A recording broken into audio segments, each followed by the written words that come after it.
February 1637. The taverns of Haarlem, once roaring with boisterous bids and flowing ale, fall silent.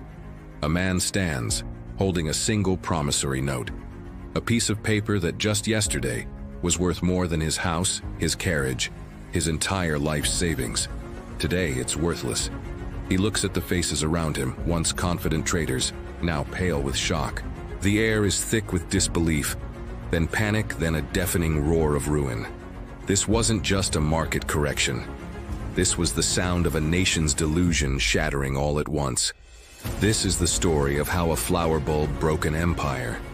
To understand the crash, we have to understand the obsession. It began subtly, a decade earlier. The Dutch Republic was the wealthiest nation on earth, a powerhouse of trade and finance. And into this prosperous society came a new symbol of status: the tulip.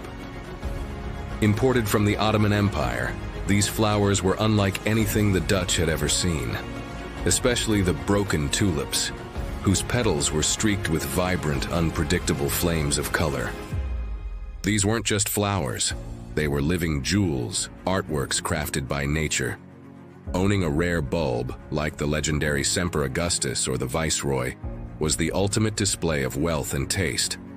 At first, it was a hobby for the elite, the botanists and the wealthy merchants who cultivated them in private gardens. They exchanged bulbs as gifts, a sign of mutual respect.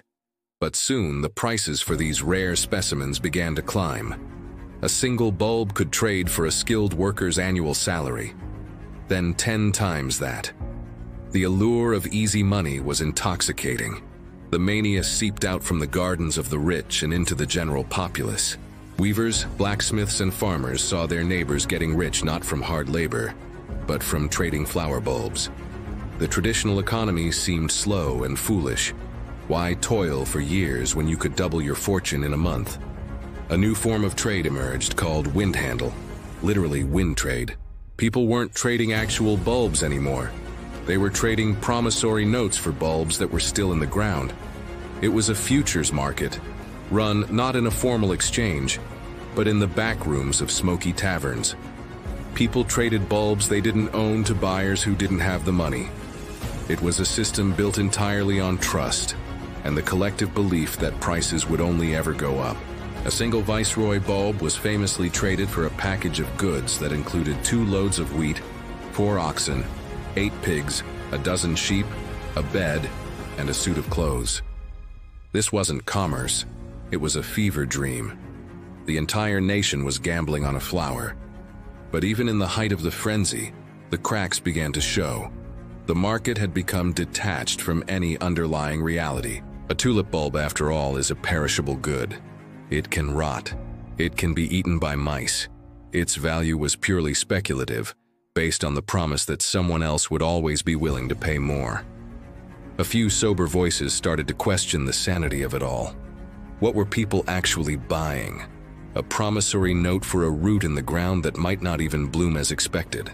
The beautiful breaking of the tulips was actually caused by a virus, the tulip-breaking virus, which weakened the bulb over generations. The very thing that made them valuable was also killing them. But these warnings were drowned out by the roar of the crowd. To doubt the market was to be a fool who didn't understand the new economy. The momentum was too strong, the belief too widespread. The price of a Semper Augustus bulb soared to 10,000 guilders, enough to buy a grand canal house in Amsterdam. The rupture point came in Haarlem. It was February 3rd, 1637. At a routine bulb auction, for the first time, there were no buyers, not at the exorbitant prices being asked. A seller offered a bulb, and the room was met with silence. That silence rippled outwards. Word spread like wildfire. A single moment of hesitation was all it took. The collective delusion was pierced. Suddenly, everyone remembered they were holding pieces of paper, not gold. The panic was instantaneous. Everyone tried to sell at once, but there were no buyers. Those who had offered their homes and life savings for paper contracts were left with nothing. The traders who had built fortunes on speculation saw them evaporate in hours. The market didn't just decline, it ceased to exist. In a week, tulip bulb prices plunged by over 95%. The promissory notes were now just paper. The wind trade had vanished into thin air. The aftermath was a brutal awakening. The Dutch government tried to intervene, offering to honor contracts at 10% of their face value, but the damage was done. Fortunes were wiped out. Bankruptcies rippled through the economy, though the idea that it single-handedly ruined the Dutch Golden Age is an exaggeration. The nation's economic foundations were strong enough to weather the storm, but the psychological scar was deep. Tulip Mania became a cautionary tale, a national embarrassment. It was the first well-documented speculative bubble in history, a blueprint for every financial mania that would follow, from the South Sea bubble to the dot-com bust to the crypto crazes of our own time. It revealed a terrifying truth about human psychology, that under the right conditions, entire populations can fall prey to a shared fantasy, a collective suspension of disbelief where logic is abandoned for the intoxicating lure of impossible wealth.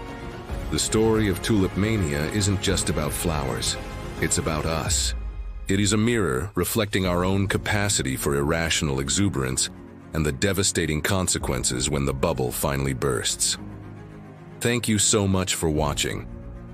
This story is a powerful reminder of how group psychology can shape our world in profound ways.